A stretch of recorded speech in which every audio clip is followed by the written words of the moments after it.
is ready to go. Let's do some battle. Yeah, let's get it poppin'. It's time for the grand finals of the FishStix Invitational, the second tournament in Overwatch competitive history. Coming your way right now, I'm FishStix, joined by AskJoshy, and it's our distinct pleasure to bring these games to you, especially this final game here.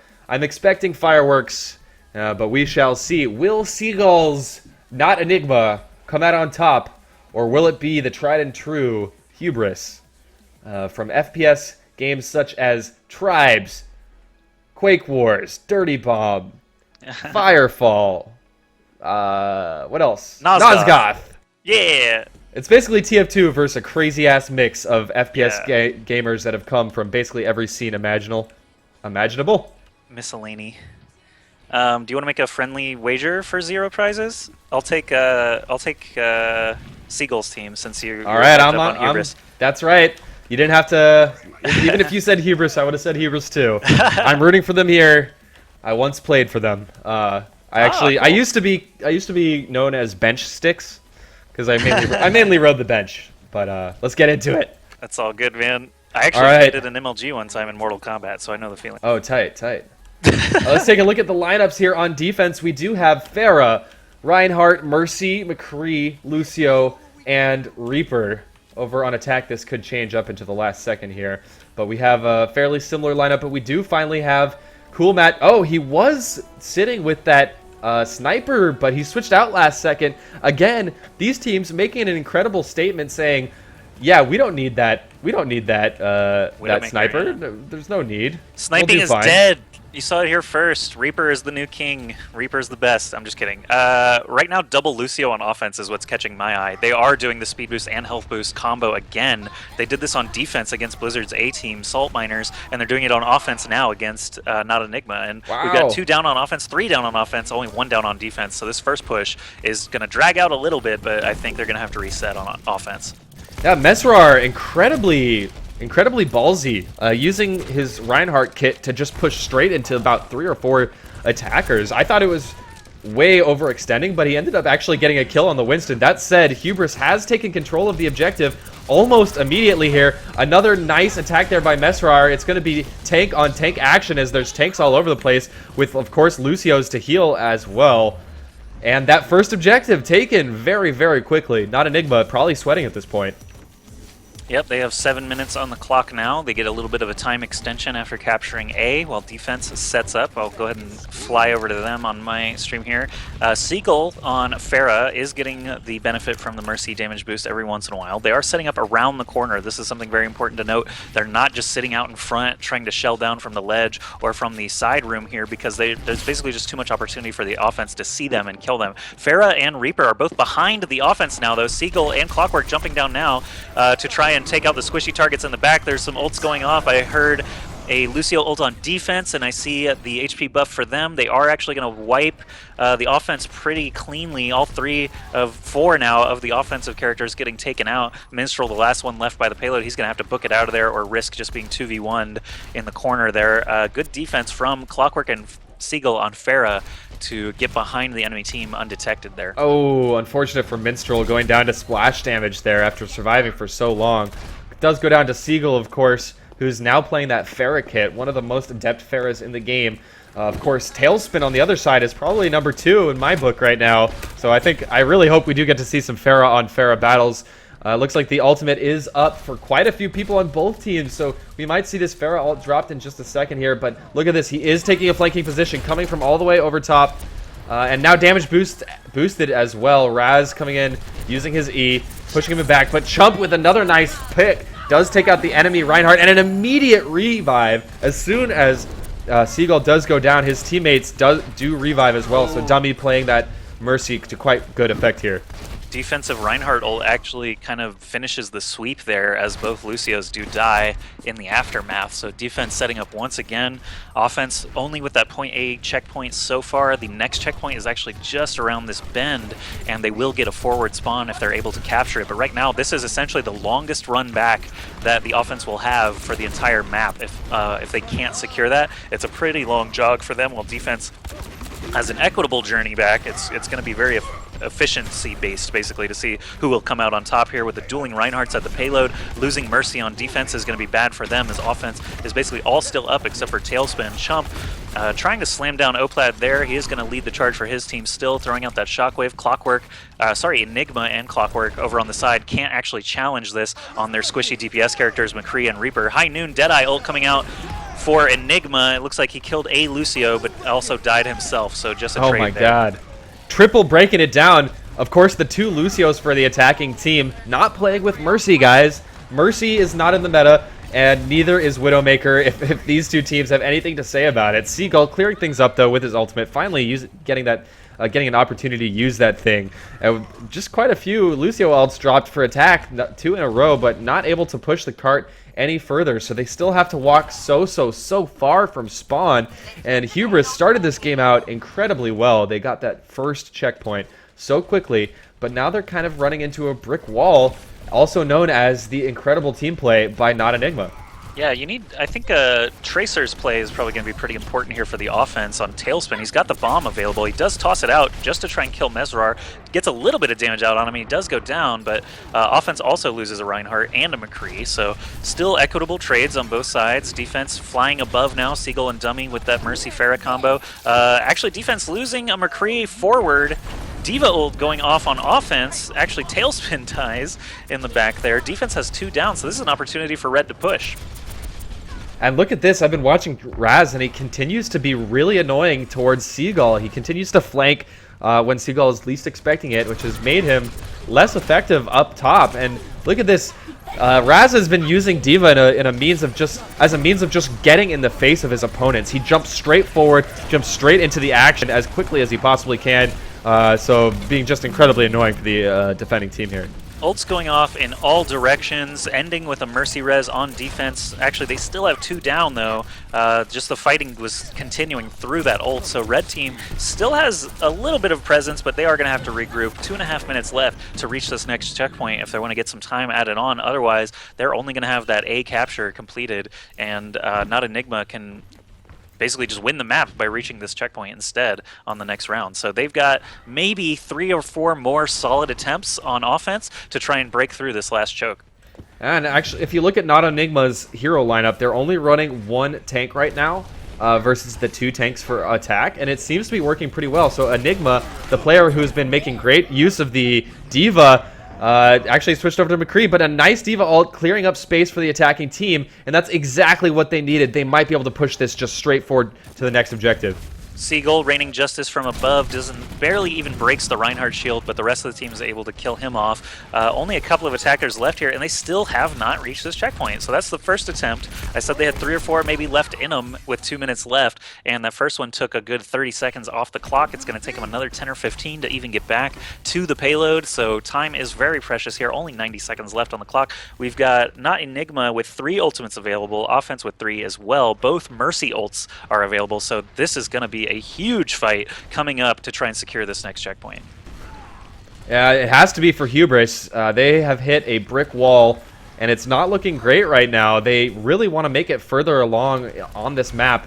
Otherwise, all NotEnigma has to do is make it past this point that Hubris got stuck at. And there's the first Lucio ult dropped. Do we have a second? No, it does not look like it. We do have defensive Mercy. Yeah, we have a Mercy switched over to on defense, but a nice defensive ult dropped by the defending Reinhardt, as well as Seagull comboing there. That cleaned him out. 4 dead on offense now. 5. Oh yeah. So great defense there from NotEnigma. Offensive Diva ult's going to be the last thing we see from that push as they get cleaned up. 40 seconds left. They have 1 more attempt, and they blew all their ultimates except for that Mercy res. They've got that one last try to keep overtime going to meet the checkpoint, but this is all in at this point. Winston actually being switched to by Tailspin off of Tracer because he was just getting flopped too hard, not getting enough done. Good move for him, switching to that second tank. Still doing 2 support, 2 tank, 3 tank actually with Diva and a McCree.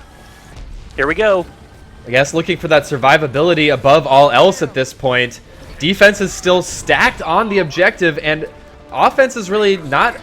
they're very bunched up right now, which could be a good or bad thing. It means they're coordinated, but they could get caught by the Reinhardt ult. No, or the Reinhardt dash does get shut down, so a great opportunity here. It's now a 5-on-4 for Hubris. They're pushing this thing straight forward, and look at Mercial's how still far available, too. away the defending team is. They're going to make got it it. to the checkpoint in overtime here, Joshy. Yeah, so for those who aren't aware, pushing the payload with 3 people is the optimum. It's the most speed that you actually get on the payload. If you have 4 or more, it's just extra protection, but you can honestly have 3 people push the payload and 3 people run around and harass, and that's essentially what they did. They had Winston and D.Va fly to the back line of the defensive team. They picked off the squishiest characters that they could find, and Reinhardt and company were able to push the payload swiftly to the objective. There wasn't even that much overtime in that exchange because defense got wiped so quickly. So well done by the attacking team. Hubris, they've got one last checkpoint to reach. That is the end of the map if they can just complete it in the next 80 seconds. Lucio ult goes down for defense, D.Va ult goes off for offense. That's going to clear the space. Shield is up for defense though by Reinhardt. Mercy offensive ult is used as she goes down, so they're down a healer, but they are still touching the payload. Enigma contesting the payload as often as he can. Pharah ult going down, nailing a couple of people, but still only 3 dead on defense. Their spawn is much closer, and the Mercy ult goes off, so they're actually still up. 60 seconds left now, Ben.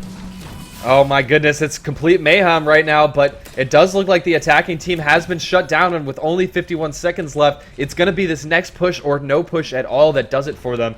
They certainly want to complete the map and set a time. If they don't set a time, all that NotEnigma has to do is complete the map, and they will end up winning this first game. So clearly Hubris does not want that to happen. They only have Reinhardt ult up. That said, there's no more ults up on defense. This is the last 25 seconds of the game. Hubris has to make it happen here. They've got 3, count them, 3 tanks pushing forward. It's worked for them so far, though.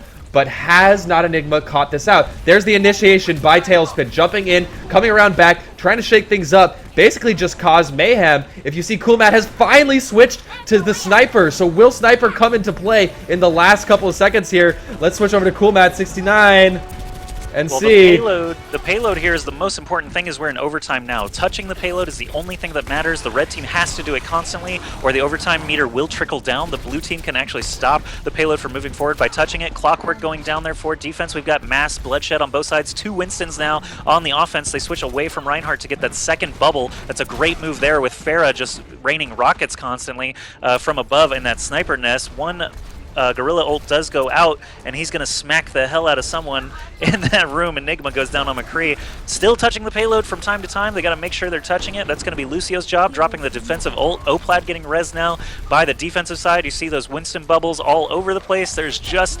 insanity happening now in front of me. I can't even keep track of all of it in the free cam. There's an offensive Mercy ult now going off, and the players are rushing that payload. A couple dead on defense are going to be trickling back in. The payload is moving. Offense has control with a Winston. Pharah ult goes off to try and kill Roz, but Roz pops that defensive matrix. And gets out of there with that offensive D.Va ult. That's not going to catch anybody, but defense has several down. Payload moving forward now. This is insane, Joshy. This is absolutely crazy. We just watched Seagull rain rockets from above for the last minute or so unfettered, but it wasn't enough to really get any kills. It was only tickling here and there. And the counter. Here comes the payload. They're pushing. This is it. They actually got it in overtime, so this match time is incredibly important. Well played by Hubris to actually push all the way through that map. They were in overtime twice there. Sick stuff. Damn, that was insane. 11:37 is the time set, which means that we had 1 minute and 40 seconds of overtime in this game here. Completely crazy stuff. But the switch to 3 tanks towards the end of that game, I believe, is what did it for Hubris and allowed them to just have the survivability. I mean, like I said, we saw Seagull raining down rockets from above for minutes on end. Each one of these were getting, he was hitting direct rockets, he was hitting splash damage with almost every rocket, but it was not enough damage per second to actually kill. The Lucio heals were just doing enough on defense. So congrats to Hubris for setting a time, but guys, calm down, because that's just the first half of the first map of this Grand Finals. We've got plenty more coming your way, and NotEnigma still has a chance to beat that time. In fact, to be frank, that's about the worst time you can set. You don't want to set a time in overtime.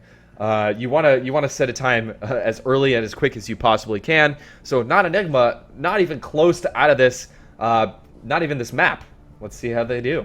I'm just thrilled that was so action-packed and not stompy at all. Like, overtimes are a good indicator of evenly skilled matches, and these guys are the best that we've seen so far. So I'm really thrilled at that ending, especially to even get that checkpoint in overtime was a very incredible push with the Winston switch for Tailspin, and then to actually make it all the way to the end during just mass resurrections going off, Reinhardt ults everywhere. I noticed that double Lucio was very strong for Hubris to capture A. They got it almost instantly after like maybe one wipe. So the double Lucio switching to Mercy after that seemed to be the best strategy, as Mercy's mobility is a lot better flying around the buildings and stuff during the payload portion. So just something to keep in mind, something I noticed. They're not on double Lucio either side to start off here on defense for Hubris. All right, so we are switching sides. Now NotEnigma will take their hand towards attacking here on King's Row and see if they can set a quicker time. And like I mentioned, it's certainly possible. In fact, that is about as poor of a time as you could set. They barely set a time at all. Let's find out how this goes.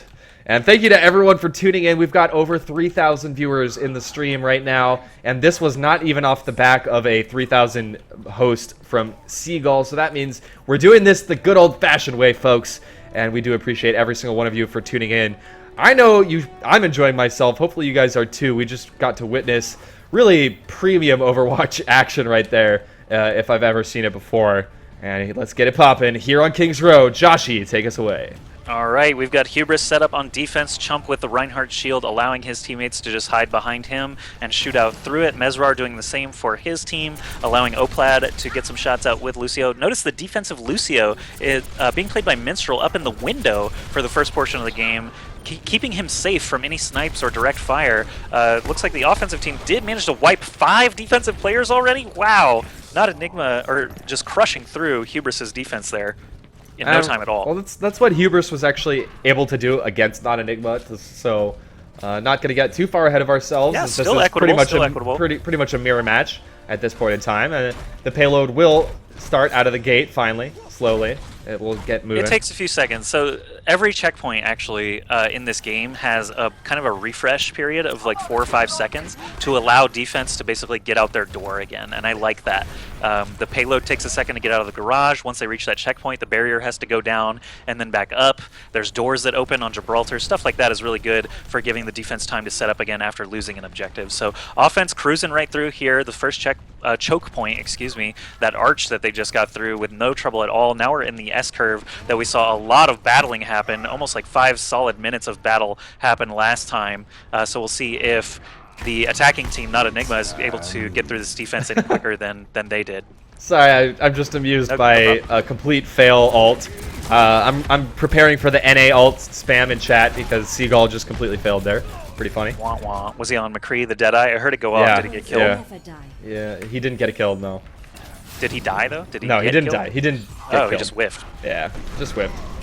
Oh, well. But a slight lull in the action for the attacking team as it has slowed down just for a second here. A nice push by Mesr. Again, he seems to be hitting somebody with those dashes almost every single time. It's really tough to avoid a really good Reinhardt. I mean, it doesn't move that quickly, but if in these close corners, which a lot of King's Row is, Reinhardt is able to get those pins, which do so much damage. And another great play there, pushing folks back. There was a Lucio ult pop, though, for the defending team, so he was not able to collect a whole bunch of kills. But there's a nice D.Va ult, and that's going to be it. D.Va ult's going to kill Reinhardt after a nice run there by Mesr. Yeah, NotEnigma is actually just going to cruise into the second checkpoint, so they are destroying the time set, essentially, for the first phase of this map. We're already on the last objective now. NotEnigma has secured the final checkpoint. Enigma staying on D.Va to deal with snipers or Pharahs, as the case may be. Looks like there is a defensive D.Va as well. Ra's going to try and get to the back line of the attackers. The whole attacking team is back now. Reinhardt, the last one to try and show up here. Clockwork on Reaper, going to look for some juicy targets. There's actually both Reapers on either side, just trying to get as much damage as they can without being seen. And right now, the attacking team is still in full control of this payload. They're pushing with 3 and don't have anyone dead. And as you mentioned, Joshy, this is an insane time that we're currently on track for here for the TF2 pros, aka NotEnigma. They're just cruising straight through, so what's it going to be from the defending team here? They don't have a lot of ultimates stocked up, while the attackers do. So it's not looking good for Hubris right now. They've got to find a way to wipe this team and start getting them discombobulated, because right now they're pushing as one. They are one team right now, and it's looking so good for them. Seagull damage boost coming from behind. Here comes the May ult. It's going to push people off in every direction, and this payload is, because of that ult, is going to keep moving straight forward and move ever closer to its final resting place here on King's Row. It's very interesting just watching the last minute basically play out. Everything was very scattered. The blue defensive team was just trickling out of spawns while red harassment players were over there trying to keep them pinned in, but the front line of the defense with Mercy and Reinhardt actually managed to just swat everyone off of the payload, and they regained control. Once that happened, the offense kind of fell apart, and now they're reforming here to give it another try. Enigma swooping in to try and push away the tanks. Does work. Lots of ults going off here now. Seagull and Mesr actually die very quickly. Oplaid goes down as well. Dummy goes down as well. Defense actually just crushing this next push. I have no idea how that happened. I thought that was going to go so heavily in the favor of offense. They had multiple ults up and ready, popped them. I thought that actually Seagull's ult was going to get multiple kills. It didn't end up doing so. So well done by Hubris. I'm not really sure what they did to survive that so well. Yeah, I mean, Diva can eat projectiles, so offensive or defensive Diva could have definitely, absorbed a lot of damage. There's Clockwork coming in with the Death Blossom and actually getting 2 kills, but goes down himself. Offense does pick him back up, so everyone on offense is up except Reinhardt. They're going to make a concerted push here against Chump on the defensive Reinhardt, but yeah, Roz is just staying on the payload. That's what Diva basically just annoys the crap out of you, rushes at you if he sees a weakness, and stays on the payload hitting security matrix every once in a while. There's a offensive Diva ult going off. I think Enigma just wanted to get out of there, but he actually died in the process. Defense set up at this last curve very well here. They have the support from CoolMat69 getting damage amped by Mercy, so we are still seeing that combo in effect. CoolMat jumping away from the Reinhardt shockwave there. And offense is going to be able to push up, actually, by forcing the sniper back. All right, it's a standoff.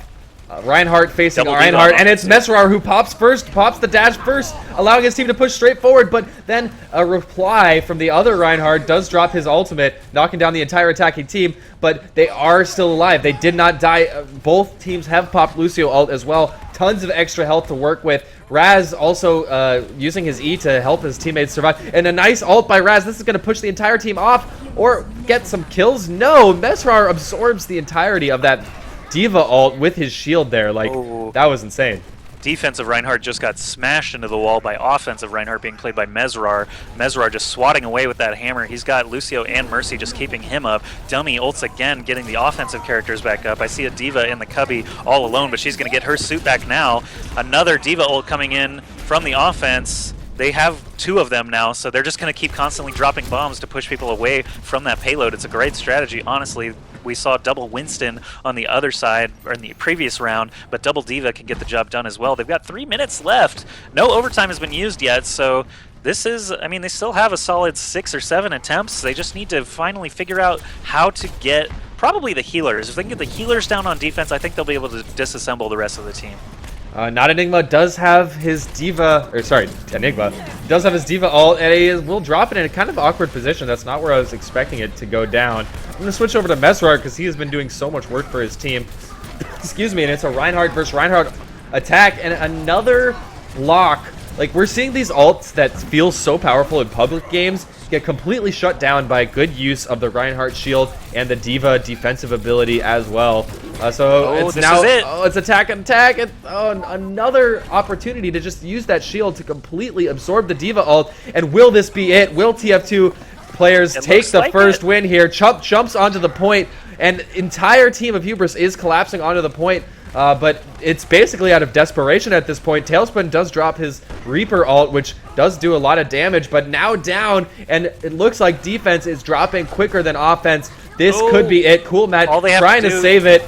Yeah, all they have to do is keep pushing people off the payload. That's going to be it. Sorry to interrupt there, but that was essentially all they had to do is knock the one person off the payload. They finally killed McCree, and that was it. The last few inches secured by NotEnigma. So my team, in our friendly wager for $0, is winning 1-0 in the grand finals.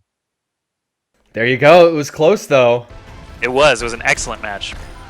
I kind of had a terrible realization that Because overtime was extended by the attacking team, they had 11 minutes and 37 seconds to do it, but defense would not have 11 minutes and 30 seconds unless they, or sorry, NotEnigma wouldn't have gotten that overtime for free. They would have had to be on the point similarly. So kind of awkward if you're used to stopwatch mode. Oh yeah, overtime is an interesting. It's a little weird, guys. It's a little bit weird, but we're making do with what we have. But I don't think it's a problem though, because if it took them more overtime to finish the map, the time would be longer and they would lose. That's correct. That's the same, right? Like, at all, if both teams complete the map, the shorter time should still win, even with overtime. It's still seconds on the clock. Yeah, I don't know. I need to think about it some more and see if this is fair or not. But anyway, we didn't have to think real hard about it because NotEnigma did take the win in the regulation time. Did not have to go into overtime. We are just taking a quick bathroom break, and we'll be jumping into the next map. I believe it should be Watchpoint Gibraltar. We have not gone to Hanamura yet today, and I think I'd like to keep it that way. Well, then that means you're pulling for NotEnigma. Let's go! Oh, well, I'd like to see Hanamura eventually. I just don't mean, I mean next. I see what you're saying. I see what you're saying. So we're going to take a quick break, guys, as folks do run off to the bathroom. Go ahead and go grab, do exactly what Josh was going to say. Go take a leak, retweet FishStix, you know, all those things that you do between games. I did post the link if you want to retweet it. I posted the link in chat. Very much appreciate all your help getting the word out there. We know a lot of different communities are excited about this game right now. But whether you come from Quake or Tribes or CSGO or TF2, everyone is appreciated who's joining the stream today. But if you could go ahead and make sure that your individual communities know this is going down, that would be amazing. Right now we do have, of course, NotEnigma hailing from the TF2 scene versus Hubris, which hails from many, many different communities. But does have strong roots in enemy territory, style gameplay, tribes gameplay, and other communities as well. Actually, Cool Matt, I was tuning into his stream recently, and he said something that I thought was kind of interesting. He said that the game that has the most crossover with Overwatch was actually Firefall when it still had PvP. So I thought that was pretty interesting. Hubris did play Firefall PvP as well. So whatever community you come from, let us know and get the word out there. Overwatch will go down for some brief maintenance of 15 minutes. No! No! Damn it. That's awkward.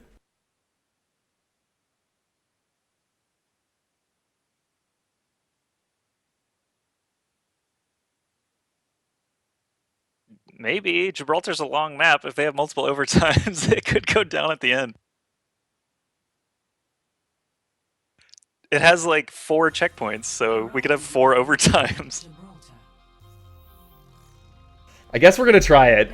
That's really funny and awkward. I wonder what that patch entails. Do it. If it's brief maintenance, then that means it could actually be down a bit. Normally it says Overwatch will restart or Overwatch will patch or something like that. So brief maintenance actually makes me think it's going to be an unvariable amount of time, basically. Yeah, well, we're going to get the first half of this second map underway as quickly as we can. We do have to wait another minute. But here we are on wonderful Watchpoint Gibraltar, one of my favorite maps in the game. It's one of the maps that I feel has the most verticality. You know, maps like Hollywood tend to have a lot of verticality as well, but I don't know. I just like the way that this map plays out. It does. I like playing Pharaoh a lot on this map, although we haven't seen a ton of it so far. I don't know. Yeah, I love this map. It's just a very well done map in my opinion. It seems fair on both sides to me. It's got a lot of side routes. It doesn't feel overly crazy on offense or defense. Get a lot of action-packed overtimes in the hangar and at the very last spawn. It feels like the spawn distances are pretty good. Maybe only tweak I think I would make to the map on the whole is the final defensive spawn that exists. There's basically just two little doorways, and if 3 or 4 defensive members die in that last push, offense literally just points all their guns at the doors, and there's nothing the team can do about it. That's the only qualm that I have just from playing casuals and stuff. But here we go. Game is about to begin now. We've got Hubris on offense, making use of Tailspin on Tracer once again. Yeah, interesting to see Tracer in play here. We'll be facing off directly against a Reaper. I don't think that's a fight that Tracer wins all too often.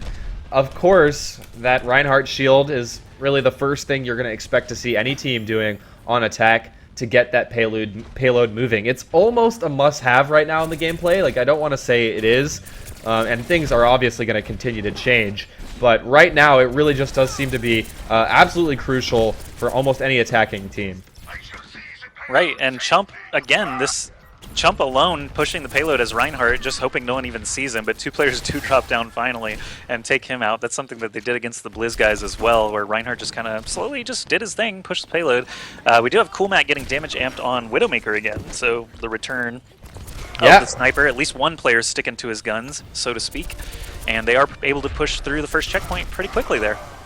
All right, Coolmat doing an insane amount of damage. If you noticed, he got his ultimate within the first minute of this game. So that means he was doing crazy amounts of damage with Widowmaker right off the bat. And we have talked a lot about Widowmaker, and in fact, how little of Widowmaker we have seen thus far. But Widowmaker finally coming into play, and it's looking like to great effect. Coolmat, I don't think he's died yet. He's just racked up kill after kill after kill. Yeah, second checkpoint secured in mere seconds. Defense didn't even have an opportunity to set up on that one, but we are about to enter the hangar here on Gibraltar. This is a longer stretch than either of the first 2 legs, and the spawns are pretty even for both sides distance-wise. So the attacker is going to try and get around this first curve. Usually that's not too much of a problem, but when you have defense posted up on those 2 bridges up there, it makes it a lot more difficult. Sometimes you'll see players posted up on top of the shuttle as well. Don't see anyone doing that right now for these aspiring pro teams. But looks like Tailspin on Tracer is actually managing to drive some action, getting around to the back, but then dying to that Diva. Tracer can't really do a ton against Diva except for rewind. Clockwork jumping down from the defensive perch there to drop a Death Blossom, but a res comes up and offense will continue to push. Yeah, this payload has moved very well so far for Hubris. They've got to feel pretty good about their position right now. And Mesrar's left all by himself, but popping the perfect ult for his team. Knocking down 4, I believe. Pretty insane stuff by Mesr. Tailspin trying to duel with Pharah above and Reaper means he's not going to last much longer. Yeah, he gets taken out. Basically 4v1, but Tracer can do that. Tracer can actually make tons of people chase her endlessly throughout the map, and good players will be able to sustain for a very long time. Right now, the offense is kind of trickling back in. Tanks first. Defense, of course, sees this, and Enigma on that defensive Diva just wants to get in there and disrupt them coming back to the front line. I think you were right. I'm watching Raz right now, who is playing as Winston, and he is flanking all the way from behind, and that shield is indeed such a good anti-Pharah technique. It blocks the rockets from coming in and just gives so much breathing room for your team on attack, even though the shield does not have much health or much... it's 1,000. It's 1,000. It's about half of a Reinhardt shield, so pretty decent. Yeah, and it covers multiple people again. Anyone who slides under there just basically ignores Pharah rockets for a few seconds. It's really nice to dislodge a choke, but attacking team still doing well here. They got their momentum back with Reinhardt and Winston both in here. Tracer, I see him just dashing all over the place. Clockwork trying to get a Death Blossom out. Didn't actually get much done with it. Looks like Mercy died on the offensive team, but they're still pushing. Winston Bubble comes down, and no offensive character is able to really get anything moving here, while Oplaid is sitting on the payload, and Mesr with that health buff dropping his Reinhardt ult, but whiffing. It didn't look like he hit anybody there. Offense now regaining control here. Diva ult on defense, gonna clear them out. They need to be careful of that, but the Winston bubble actually blocks the Diva ult too. Coolmat goes down, and suddenly offense is a little bit stalled out, but we have a lot of fighting going on still. This is some insane play by Raz with Winston. He's just survived for so long. Positioning has been great, but also team play with Chump in that Reinhardt outfit. Finally, Raz does go down, and this is both teams have actually quite a few people dead. I'm not sure who this is favoring right now. My third-person Offense camera now. is incredibly far away, so I'm gonna have to fly it Offense back. totally just slid into the checkpoint, so sorry you missed that. But basically, they got the couple of kills on the divas, and that's really all they needed to try and open up the choke, and they just got right into the checkpoint there. So now we're on the last leg of Gibraltar for Hubris on offense. They've got about 6.5 minutes to do it, and that's plenty of time in my experience. Usually 3 or 4 minutes can do the job, but you know these teams obviously know slouches. Seagull and Enigma playing that double diva defense. I'm very curious to see how that's going to work out. Man, people switching around heroes quite a lot. I like to see that. I mean, it's another layer of metagaming. It's just always trying to keep track of what your opponents are playing at any given time, because switching around can change things so much. And look at this nice coordinated push. Lucio Alt forced out of the defending team just to survive, but they don't have any tanks, and there's 2 tanks here for the attacking team. So Raz has activated his ultimate, and it's Enigma versus a Monkey versus a Tracer as well. And it looks like Hubris is using this opportunity. They've made a lot of space, which has allowed them to push this payload very, very, very far forward, and it's almost near its final resting place. And they are racing not only against the clock, but also against the Overwatch update. Let's see if they can do it here. Right. It looks like they are making very good forward progress. Point C is actually just dead ahead of them. They're on the very last landing strip, so to speak. But basically defense, this is what I was talking about earlier. They're spawning out of these 2 little doorways. If offense can ever manage to actually drop a couple ults, kill a couple of players, they can actually just sit on the spawns and try their best to keep them in there. A Reinhardt charge is kind of the only thing that will dislodge them. But right now defense has full control. Seagull's got Barrage prepared. He switched back off of Diva. They actually both switched off of Diva, as Clockwork is back onto Reaper and Enigma's on McCree now. So the 2 divas, they really only wanted to try and guard the hangar door and not so much the actual point. Now that they're on the actual point, they've gotten a little bit better on the down and dirty close-up damage dealers rather than the divas. And there is a standoff around this point, I should say this corner. And there's the verticality coming into play. Raz again harassing from behind with that Winston and using the shield as a means to back off when he's in danger. Raz needs to regroup with his team. He's getting caught out by Seagull. Seagull's rockets coming from above and doing tons of damage. So Hubris had tons of momentum leading up into this very point. They only were stopped once or twice, but now we've been here for what? 2 minutes. Two About 2 minutes. 2.5 minutes at this point. So yep. Hubris has got to be shaking their head thinking, what are we doing wrong now? The sniper is back up. Cool Matt is ready to do some damage, but Seagull is trying to single out Cool Matt and his Mercy. And I think actually Farah is a great class to do that. Yeah, I'm keeping kind of an eye on Tailspin. I'm very curious what a Tracer is able to accomplish here, but they actually wiped essentially the whole team and got an offensive res off, so this is their opportunity to push really far. They can get at least under the bridge here. They are rushing the spawns now. You can see it, that left side spawn getting totally covered. Defense is going to have to use the right side spawn to actually even battle back. We've got 3 players coming out now. Farah, Reinhardt, and Reaper allow McCree to actually get out of the spawn. Farah above, raining justice as she does, but Winston leaps up at her to stay alive. Roz is going to fall to the following players. Esper most likely going to fall as well, being surrounded. The payload only got back to where it was, honestly. It started rolling back when the defense had control, and it's going to start to roll back here again. Honestly, I feel like that was a great opportunity for Hubris. They had tons of momentum, but Seagull came from behind.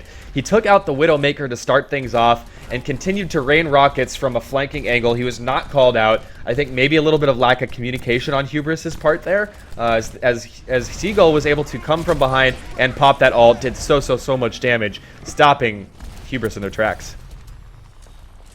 Oh man, shields going down for the offense, trying to keep everyone in the backline alive, but Clockwork actually just teleported back there. He's gunning for the squishy backline. He's going to probably get Lucio. Yes, Esper goes down as well on Mercy, so defense, nice defensive Death Blossom is going to clear out that whole backline. Reinhardt getting taken out as well means that they're going to have to stop and reload, so to speak, get back to that payload as a unit. Oplaid on Lucio, doing a great job just pushing people off the payload whenever they do actually get there, and staying alive is actually the challenge against Cool Matt's sniper. He actually hit her back, and Cool Matt just went down. McCree's range buff apparently, or range nerf apparently not important enough, or not because not drastic Cool Matt, enough not to drastic, ruin the character. Yeah. Thanks, Joshy. I'm stumbling over my words problem. here. Here we go. 1 minute and 35 seconds only on the clock, and Hubris has hit a dead end. They have not been able to go any further after this point.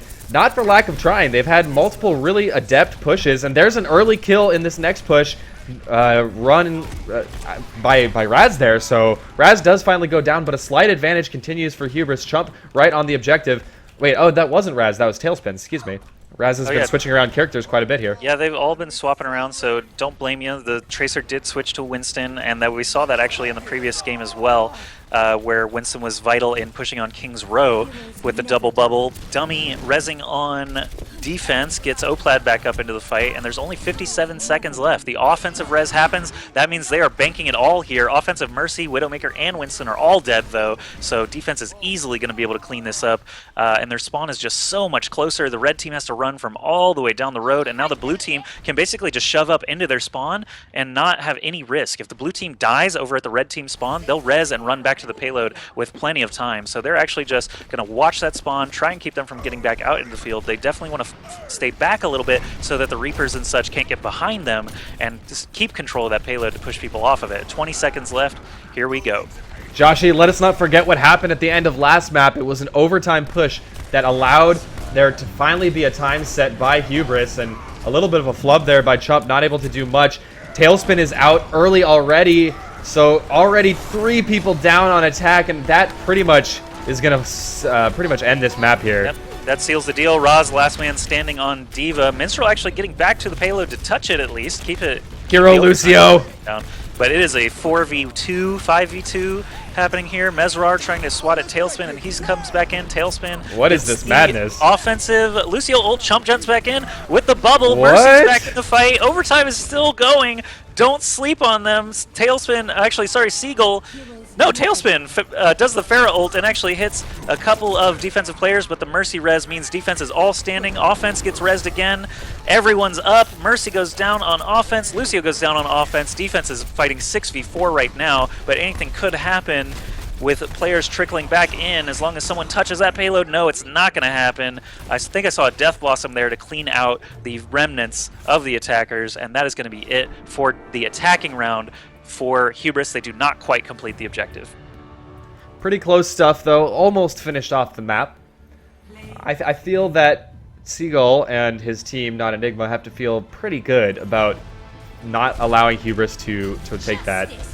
Nice ultimate there by that. I didn't even catch that one, actually. Nice ultimate there, though, by Seagull. In the end, near the end of the map, that was really the turning point when Hubris stopped progressing. 15 kill streak on Seagull, guys. That had to be the last phase because he was playing other characters. Yeah, after he switched from Diva to Pharah, basically. Pretty incredible defense there at the end, about 6.5 minutes on Gibraltar total. Wow, guys. This gives me so much hope and makes me so happy because I just got a PM during that map that I did not notice, but Sai from Blizzard let us know that they were going to hold off the patch until that map ended. Good. So shout outs to Blizzard. They are watching this tournament. They care about the competitive community. And we are now updating the game. Maintenance has begun. Hopefully it doesn't last too... You're still in? I'm in a lobby, yeah. What? I got kicked out. Oh, I don't know. It says you're here too, though. Oh, I think that the patch is happening, or the maintenance is happening now. But they did hold off that first game. They did hold it off from ending that first game early. That's pretty great. Thanks, Blizz. You couldn't last one more round, though? Come on. NotEnigma's totally going to slow this up. I don't think so. I think Hubris has a fighting chance, Joshy. Oh, my. Well, we have seen some pretty incredible games so far. Every round has been very clutch, so I'm excited to see if they can. All right, I'm staring at an authenticating screen right now, so I'm going to bring up the music again. And I think this might be a good opportunity for me to take a quick break and grab a quick snack. Getting pretty hungry over here. Not sure how long this is going to take, folks. We're right in the smack dab in the middle of the second map of the grand finals. NotEnigma currently up 1-0, and Hubris was not able to set a time when they took their turn attacking on Watchpoint Gibraltar. When we do come back, we'll be switching sides, and Seagull and NotEnigma will be taking their turn to attack. If they are able to complete the map in any form, then they will win the entire tournament, so Hubris needs to keep them from doing so. I'm gonna just turn on some music real quick, and I think we're gonna take a quick break. Joshy, any shout outs before we go on break for a little while? No, I just want to say thanks to everyone watching. We get about 64 viewers on my stream at the moment. Thanks for you guys for coming and checking out the free cam as well, if you prefer that. But yeah, if to just talk about myself a little bit, since we're here with nothing to do, I've been streaming the Overwatch beta every day over at twitch.tv/AskJoshy. I appreciate all the growth that I've seen the last couple weeks. I really appreciate you guys in the chat giving me, criticism and feedback, and letting us know how we're doing casting. This is obviously a brand new game. FishStix and I have cast a couple of times together now, so getting a bit more comfortable. But running the cameras and casting can be really difficult.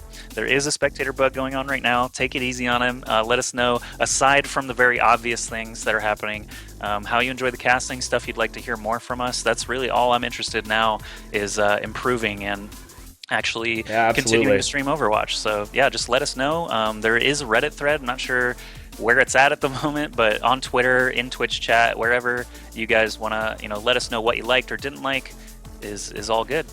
Yeah, I'm sure we'll be making a Reddit thread afterwards to get your feedback. I will make a Reddit thread after this. So we do look forward to not only your feedback on the tournament itself, the production value, the camera, but our casting as well. So more than happy to hear it from you. And yeah, we're really looking forward to finishing this thing off. Unfortunately, we don't know how long maintenance is going to take. I have not a clue. If anyone from Blizzard is listening and wants to PM me on Discord or whisper me on Twitch, let me know. And that's it. Man, I was going to say during this break, I would just go play some Overwatch, but this is like double sad because it's in maintenance.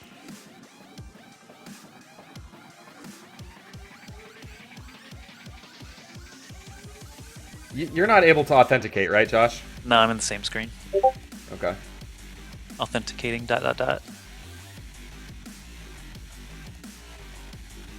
Yeah, we have no idea how long maintenance is. Oh wait, I got word from Blizzard, guys. Authentication, maintenance will be done soon. TM. All right, it's official. It's official. That's not a joke, actually. Blizzard. No, someone from Blizzard actually PM'd me that. So I worked at Blizzard for about 2 years, and that sounds about right. Nice stuff. The score before the update was NotEnigma up 1-0 in map scores. And Hubris just attacked just now and was unable to complete Gibraltar, but they did hit all of the checkpoints. So that is where we're currently standing. NotEnigma, if they're able to complete the map, they will win the series 2-0, and they'll win the entire tournament, as this is the finals. If they are unable to complete the map and we have to continue, then Hanamura would be the third map in this best of 3. All right. And if we have a draw on Hanamura, I have no idea.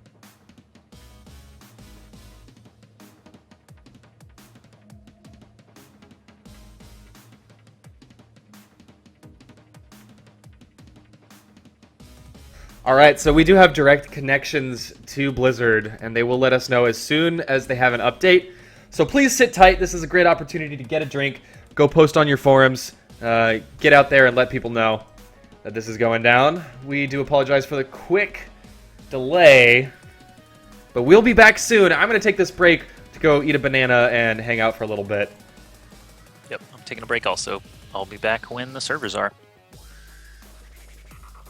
Sit tight, folks.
I'm back in. If you're All there. right. All right, let's do this. I'm just reloading the game.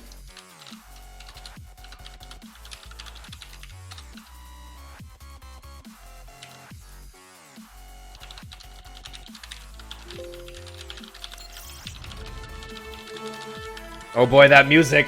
I hear it.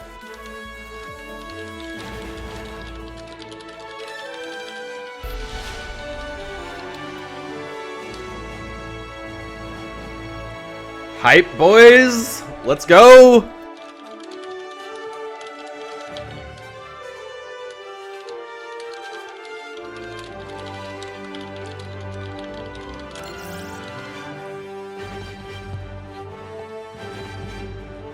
Okay. All good. Are we unmuted on your stream? We never were muted. Oh, okay. I muted my stream. I didn't say much, though. Okay.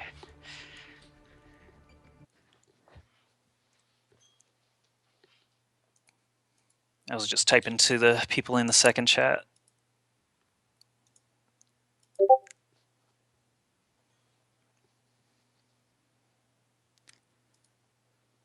Okay, so again, everyone joining us as the maintenance has now ended. If you just came in from Twitter or wherever, as people are tweeting out again, this is the possible last round of the FishStix Overwatch Beta Invitational. We had 8 teams and 0 prizes, and soon we're going to see who collects those 0 prizes. If it's going to be NotEnigma, the winner of last week's tournament on sombrero.gg, or if it's going to be the newcomers. We've got Hubris, Tailspin, Coolmat, Chump, Raz, Minstrill, and Esper trying to battle back. They're doing a great job so far. It's really close match. Seeing some really great rounds, but all that NotEnigma has to do to win the entire tournament at this stage is complete Watchpoint Gibraltar, push that payload the entire distance in any amount of time, as the other team was unable to do so, and that'll be it. So let's see if Hubris can actually defend against the powerhouse NotEnigma. Indeed. 2 powerhouse teams right now. Almost surely the best 2 teams in North America. I don't think there's anyone else that's really missing. Too notable. There's another team of some TF2 players that did end up dropping out of this tournament a little bit earlier, was replaced by the Blizzard developers. But I don't think there's anyone else in NA that can compete at the level that these 2 are competing at. So sit tight. We are just figuring out some last issues here. And hopefully my brain doesn't continue to fart so much, and we'll get this last game. You're underway shortly. Yep, so get hype, folks. Last player just got invited, Mesr, I see, doing some great tanking throughout this tournament. Who are some players that have really kind of stood out to you, Ben? I mean, it's always easy to look at the tanks and the DPS characters a lot more than support. Support is a lot more difficult to kind of suss out who's doing the most, especially because there's no kill feed and we don't really know what kind of kills they're getting in the end. True. So I mean, I was really impressed with Raz. He was playing very strategically as a tank at all times. Mesr is another one over on the NotEnigma side, with his Reinhardt just doing incredible amounts of work time and time again. He was playing very, very smart at all times. It's all about positioning, it's just as much as it is about aim. Team play and positioning, arguably more important in a game like this. So yeah, it does look like everyone's ready. Josh, maybe you can talk about some of your faves, and then we'll get right into this. Sure. I think Clockwork is a player that I noticed a lot of good timing on. He's playing Reaper as that harassment style damage dealer on defense quite a lot, and a couple of the Death Blossoms he hit from above just totally reset the attacking team. So nice props to him. Coolmat69, of course, hitting some really good snipes on the way toward that last point. They got to the last checkpoint so quickly. And, oh, is everybody ready, I hope? Believe so. Oh, they need to swap. Yeah, they're on the wrong sides. Oh. Remake!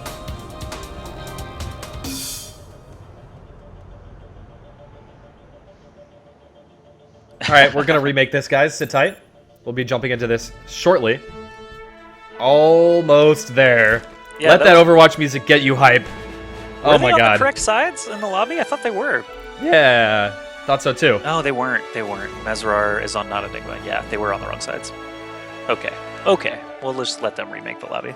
But yeah, Clockwork and Cool Matt were 2 players that I saw doing really well. The unsung heroes, of course, are the supports. You know, knowing when to drop the beat or to res your whole team is vital when playing support, and we don't really take their first-person view too often. They're usually playing the objectives and staying glued to their tanks or to their Pharahs / Widowmakers. So it can be hard to really pull apart some outstanding defensive or support play as well. But you do notice those play the games, you know, Deadeye ults, Death Blossoms, barrages, all those things usually get the forefront. I'll say Diva actually too. Enigma on Diva is just such a pain in the ass for every single team they play against. He's doing just a great job harassing with her.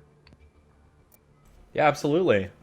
We've seen a lot of impressive stuff from a lot of people. What I've been impressed with on the Hubris side is their team coordination. They've had a lot of plays that just seemed incredibly well thought out and incredibly well planned. Whereas on TF2, they all know their positions incredibly well. We haven't seen as much aggression from them, it feels to me, but nonetheless, they really know the strategies as well. But it's the coordination on Hubris that is going to be their saving grace. It's what they're going to need to pull through here on defense. This is their last chance, lest they be eliminated from the tournament. Yep, so again, possible last round here. Let's see what NotEnigma's got in store for the defending side. Hubris. Gibraltar is probably one of the longest maps. I think it is the longest map of the 3 that we've got available during this beta stress test. And are you getting any frame loss after this server reset? It looked like it shook out. Looks okay to me. It looks okay. It started out a little bit bumpy for me, but I think it's caught up now. It's usually the first game or 2 back is pretty rough, but here we go. It's all good now. All right, so yeah, long map, lots of opportunities for overtime. There's actually 4 different time checkpoints, or 3 different time checkpoints, the 4th being the end of the game. So there's 4 different times where overtime can be initiated to try and eke out those last few feet to actually get the next checkpoint and add some time to the clock. So it can stretch pretty long. I think the King's Row game that we saw with the double overtimes was as long as the game we just watched. So it's pretty interesting. But we are in for a long haul here. Double tank. That is a Torb that I see on offense, but he's likely going to switch. Almost definitely going to switch. Almost definitely. Enigma on Torb. With Seagull on Diva, I would say Enigma would normally switch to Diva. I'm not sure what he would switch to off of Torb since he's such a beautiful dwarf. I don't know if anyone else even comes close to Torb. All right, let's see. Will he stay as Torbjorn on offense? I don't think so. Diva. It's already switched. Double Diva. Again. Yeah. We're seeing this time and time again, actually. Yeah, so we've seen double Winston, double Diva, and double Lucio as the duplicates. Actually, double McCree did happen earlier as well. But those are pretty much the only duplicates we've seen so far. They're going to come right out the gate, no opposition. They're going to push this payload all the way around the first bend pretty easily. They've got the defense, shooting down from above on that ledge, but we already have Enigma getting in the face of the defense, as well as Seagull, both trying to take out Tailspin right now. They're rushing him down very hard, and Mercy actually just leaps up to Diva, while Reinhardt, again, Mesr just pushing all the way to the first checkpoint, almost without opposition. Yeah, there you go, man. Mesr again. We've called it out time and time again. Reinhardt appears to be one of the most important characters to choose, if not the most important character. Everybody is using Reinhardt on both sides, attack and defense. Yeah, his shield is amazing. It blocks multiple ults, such as, the Diva ult that we've seen a million times today. It blocks it. Everyone who's behind Reinhardt's shield is safe. 2,000 health is nothing to sneeze at, man. Reinhardt's already got a huge health pool, but 2,000 health on top can be incredibly difficult to get through, and if your teammates can hide behind you and shoot out from there in straight lines down these payload paths, makes total sense to me. So defense actually getting disassembled here. Esper, Tailspin, Coolmat, and Chump, and Roz all dying. Checkpoint A taken in almost record time here.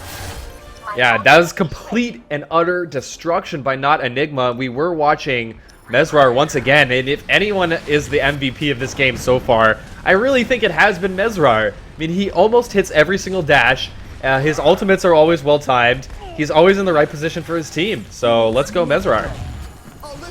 Revive there. Die. Yeah. Revive there for the coming. defensive team. So Hubris is alive and well, and they have to slow this thing down. 7 minutes and 12 seconds is a ridiculous amount of time to have at this point in the game, and we do have Mercy switching over on the defensive side as well. So both teams playing with Mercy now, and revives going on both sides. There is a Lucio ult on defense, but there have been 2-3 deaths on the defending side. So Team NotEnigma continues to control this checkpoint, this objective with Iron Fist. Yeah, they're just punching a hole through the defense constantly. The two divas turning out to be just a great choice as they just fly up in the face of any of the defending players.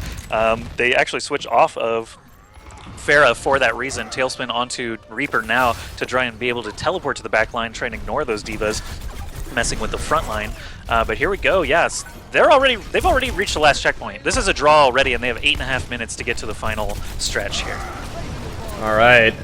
Yeah, TF2 showing their strength. These are the guys that have been playing this game the longest together as a team. They have not changed members. They've been in since an early wave of the beta, and they won the last tournament. Certainly looking strong and in a position to win it once again. And there's another Mesr charge, eliminating the opponent's Reinhardt. Mesr does finally go down, but was that worth it? I'm pretty sure it was, because it allowed them to continue to push this payload straight forward, and now 7 minutes and 50 seconds just to push it around the next bend.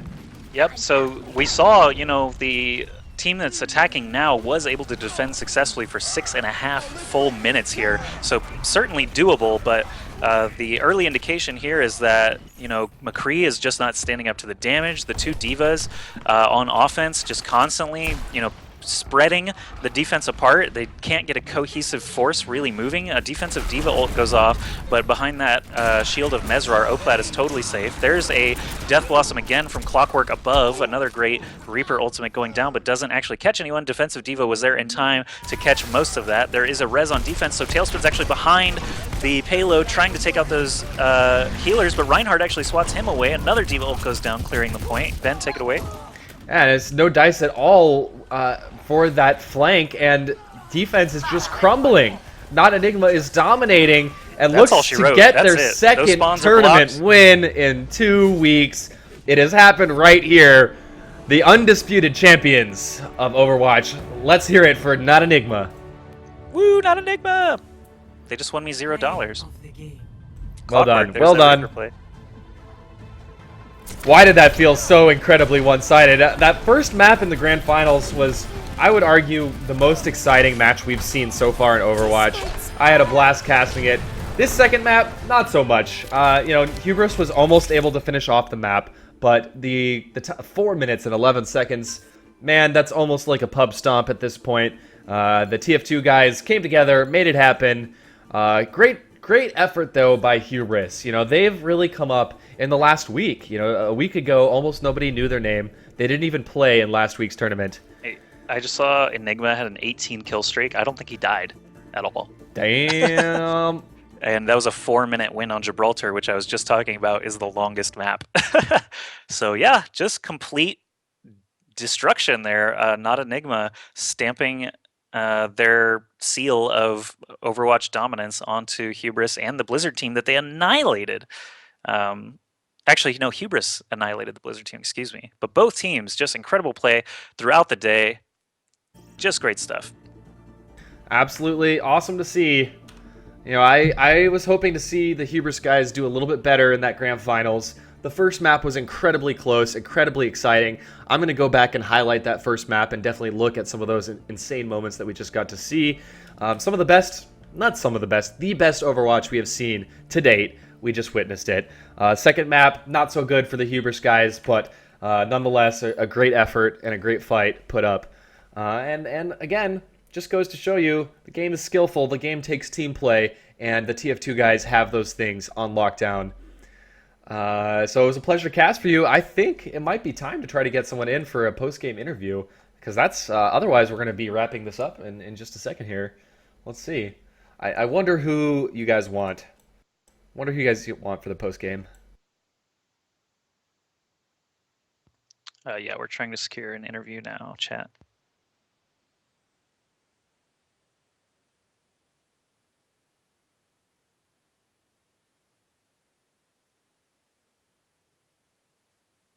All right. Well, thank you all for watching us. History was made in the second ever Overwatch tournament.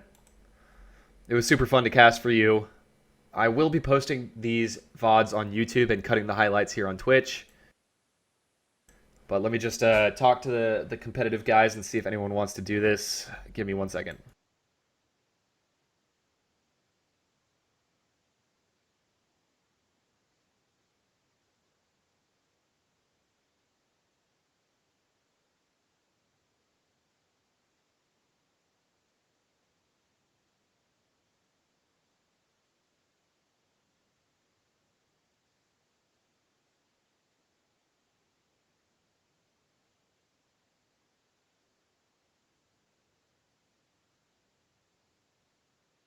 All right, I'm just gonna like add them without asking, because yeah, that's good. That's good.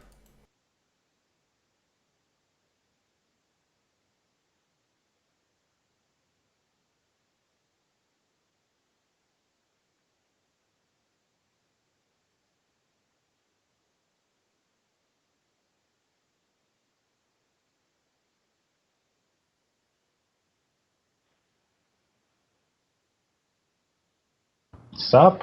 It's going pretty well. Good, good, good. All right, so right off the bat, let's talk about those games there. The first map on Kings Row was very close, with a crazy overtime in the end. What were you guys thinking during that overtime? Did you think they had a chance? Man, Sorry, overtimes when they got when they got the overtime, you ended up winning the map, obviously.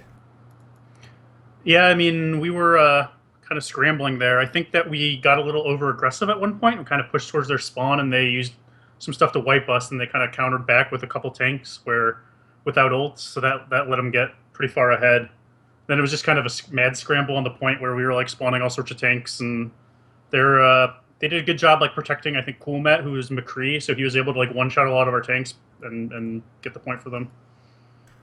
One trend I saw in this tournament is a lot of the time you guys were running with two divas, or at least towards the end of a map. Both you and Hubris decided to bring out 2 or 3 or add a third tank to your lineup towards the end of the map. Why do you think this is? Well, I mean, there's a couple reasons. One of them is just mobility. I think that Diva and Winston are 2 of the most mobile characters in the game, which is like incredibly important on many of these maps. So you really need to be able to control that Z-axis, and they let you do that while also being survivable and harassing the backline. So that's something that you kind of need to have on the team. So there aren't that many other options of characters who can do that. Like maybe a Genji or Tracer. They ran Tracer, and Tracer's doing a lot against us, I think, on Kings Row for a while. But yeah, I think the big thing too is like Coolmat's really, really good at sniping with Widowmaker. So it was okay. I can play Pharah, then he just snipes me over and over, or I can just run a second Diva and force him to swap. And then we start this little swap game where he's constantly swapping between Widowmaker and Reaper, and I'm constantly going between Pharah and Diva, and we saw that a lot on Watchpoint. But it was it just happens I'm closer to spawn than he is, so I can have like the counter advantage most of the time, and so it was pretty significant, but it was just sort of a silly, weird like mini game that was going on during the game, I think. Well, I noticed that you guys rarely, if ever, ran with the Widowmaker. Is this a statement to say we don't need Widowmaker? Do you prefer not to play with Widowmaker? Or is this due to the recent nerf? I mean, it's a couple of things. I think part of it is just that I think Clockwork's more comfortable playing like a flank class like Reaper, which is kind of basically a similar role to what Scout is in TF2. And, he's basically like the best Scout in the game in TF2. So it kind of fits his playstyle very well, and he's able to make like tons of plays on it. It also gives us more pressure to like handle the multiple tanks, because they were using a lot of tanks in some of those games as well.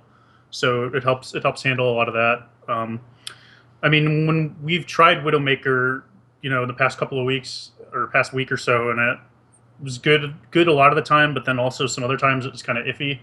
And like with the way people are starting to play Diva more, it's a little risky sometimes, especially after the nerf. So, well, I don't think it's necessarily the nerf was pretty big, but I think the biggest part of it for us was just the nerf gave us an excuse to look for a new style of play that didn't have Clockwork on Widowmaker, because he was never very comfortable playing Widowmaker in the first place. It was just sort of like well, this combo is really, really good, Mercy and Widowmaker, so let's run it. And I think it just went against our team style. And once we started trying something else, that helped us a lot more. And I mean, the nerf did help a little bit, but I think the big part was just finding a style that suited the player better. So do you think that Widowmaker is still extremely strong? I mean, we did see Cool Matt very dominant with Widowmaker. Yeah, I think definitely. No doubt. There's no other class that kind of changes like the complexion of the game like more than Widowmaker. I mean, a lot of other classes, if you switch to like, okay, they have like an extra Winston or something, maybe we need like a Reaper. But like when Widowmaker's in the game, like your entire team has to be aware of their positioning. You have to worry about her jumping up to like a flank position where she can just take free shots and one-shot a couple of people. Even after the nerf, she's like still that dangerous. So it's something that you really need to be aware of. All right, Joshy, any questions for these Yeah. guys? Sure. I'd love to talk about the rise of Diva. The double Divas that we saw were just so incredibly good for pushing payloads. Is that something you guys have been playing with a lot in scrimmages, or was it just like a, hey, we've noticed Enigma's getting a lot done, let's switch on the fly? Well, we did it a lot yesterday, I think. That's when we first started noticing that, obviously Widowmaker was just nerfed yesterday, right? So we're thinking, okay, if she gets nerfed, what else can we bring to the table? We're thinking, okay, we need a hero that has really good mobility, but more damage than Winston, maybe, because we don't necessarily need those shields. And I mean, the only one that really fills that slot right now is Diva. So we're just like, all right, let's run a couple of them and see what happens. And it worked pretty well in the scrims we tried out yesterday, and we just sort of brought it to tournament, and it works even crazier. It's just absolutely ridiculous sometimes how well it works. Yeah, I think her safety matrix is maybe a bit too strong. Do you think so, or is it just the kit feels fine? I honestly wouldn't mind seeing the cooldown increased on that. Well, I don't think that's necessarily the issue, but I don't like calling for nerfs on anything anyway at this point. But I mean, I think her biggest strength is the fact that her boost cooldown is on such a small cooldown that she can just run into people like anytime she wants, basically. I mean, even if she didn't have the projectile deflection, which is great and one of the best counters for a lot of ultimates in the game, she'd still be pretty powerful, I think. Because that's not necessarily what really allows her to, be like a flanker and disrupt the enemy backline so easily. Yeah, I just noticed when you guys came out of the gate on Gibraltar, the double Diva in the face of everybody literally was like, okay, what do we even do against this? People are getting pushed around. There's, Divas flying all at them. And when they do finally get the opportunity to fire back, all their bullets get eaten. And I saw, a number of Death Blossoms just get eaten by, button press. So it's something that I think if you guys continue smashing people with Diva, I think she might draw some attention. But, we'll see how the beta shakes out. I mean, it's such a early stage. Yeah. I wouldn't take any conclusions from this type of play because it's so easy right now at this stage in the game to just pull out something that slightly requires, I don't know if it's called cheesy in this case because it's not really that cheesy, but basically you just pull out a strategy no one's ever seen before and you win an easy tournament with it. And then now someone's going to find a counter in like 2 days. There's no reason to change anything. Things change so quick, especially now that we're getting more people in the beta with this class beta week. Fair enough. Okay, so now I'll ask about the rules of the tournament. So we did kind of a makeshift stopwatch. Things that complicate that are things like overtime and not having a payload distance meter or a clock in game that actually present all this information. But I'm very curious about just a specific case that I'm curious about your opinions on. Let's take King's Row. Let's say both teams capture A and neither team actually reaches the first checkpoint. Are you okay with that being a draw? Should it be who captured A first, fastest, or should it be who got the furthest to the next checkpoint? That's the gray area right now that I keep thinking, like, what if this happens? I have no idea who wins this map. I mean, I think it can go both ways because if you capture the first point faster, you just have more time to capture the second point. So, like, if you don't capture the second point at all, you just screwed up the second section more than the other team did necessarily. I mean, I guess the other team could still have not capped in that amount of time as well, if they had extra time. But so I don't know. I mean, you could do it, whoever capped it faster, or you could call that a tie and then have some kind of replay. It's kind of a tough decision, I think. Yeah. So that's just gray areas and rules like that are something that I think this game is really facing. So I'm hoping that the dev teams at Blizzard are thinking about this and at least creating like different alternatives for us to test out. That's mainly what I'm interested, aside from the spectator stuff, of course. But you guys played great today. I don't really have any further questions. I think I just want to say that you guys did a phenomenal job, and it's really cool to see you guys hanging on week after week, beating the opposition. We'll see how long it lasts. Thank you very Thanks much. for hosting the tournament, guys. Yeah, guys. Any shout outs that you want to give? Anything at all you want to talk about right now while we still have you? Shout out to Tim Dummy Olsen, playing All Mercy right. from Egypt. Yep. Egypt? Literally Egypt. Literally from Whoa. Africa. I thought he was in Europe or something. I didn't know that. That's crazy. All right. Well, I think that pretty much settles it. Congrats again for taking first place in the second tournament, solidifying yourselves as the #1 team in North America at the time being. Hopefully we get some more people in the beta as soon as possible so we can really test everyone's mettle against a larger pool. And looking forward towards the next tournament, which I have no plans for at all whatsoever. The only reason I ran this one is because no one else was. So we'll see. Next week is Thanksgiving. Maybe something else will happen next week. Maybe.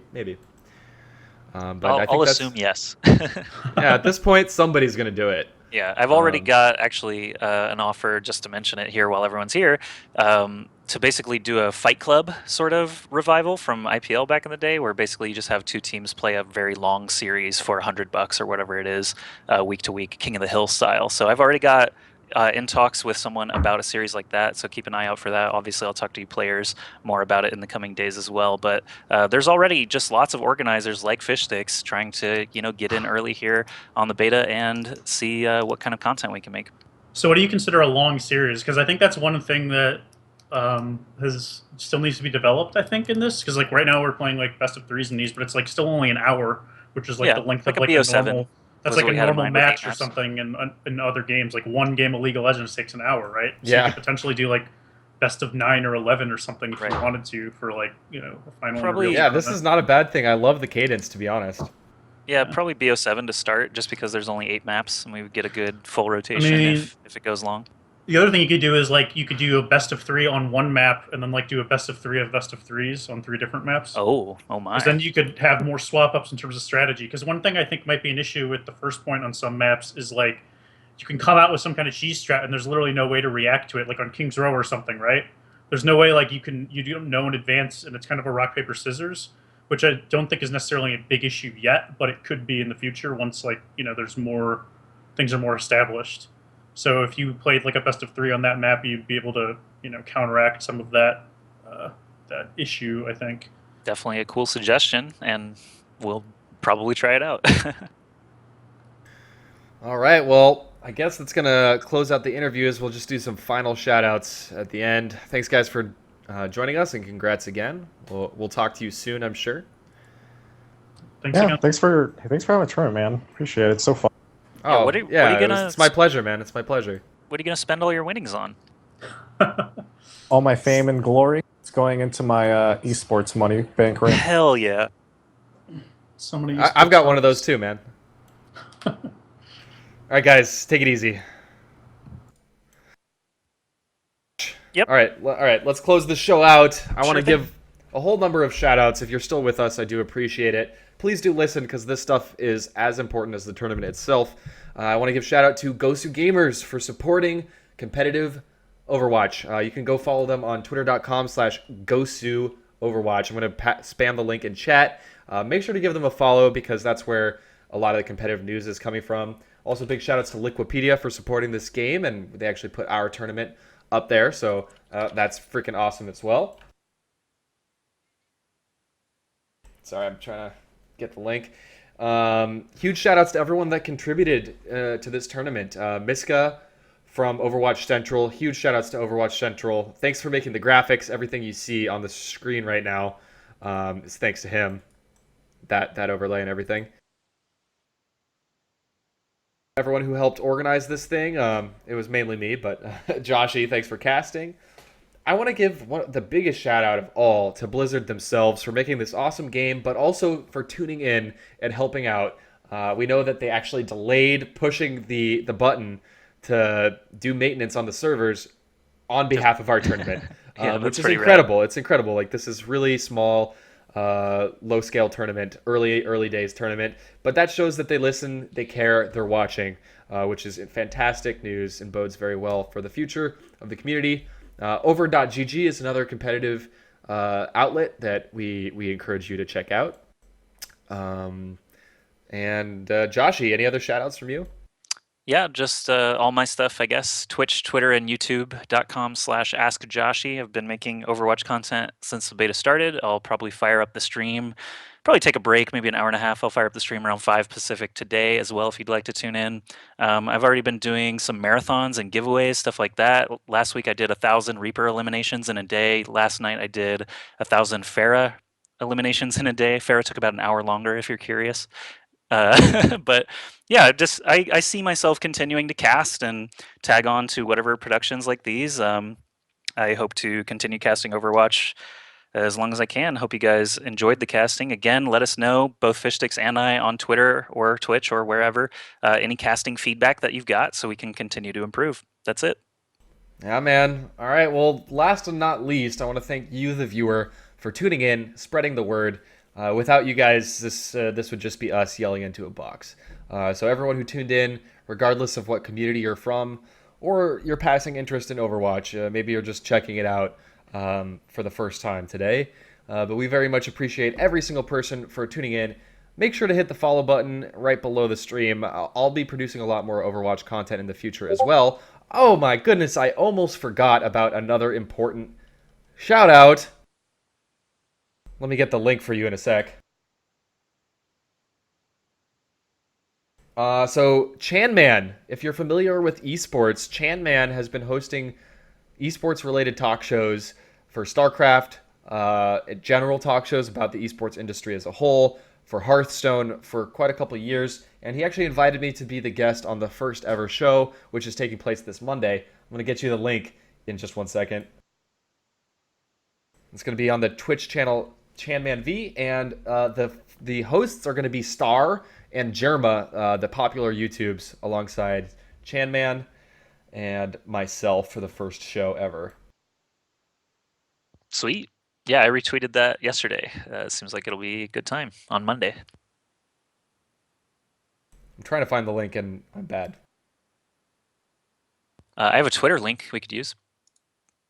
It's just the announcement. That works.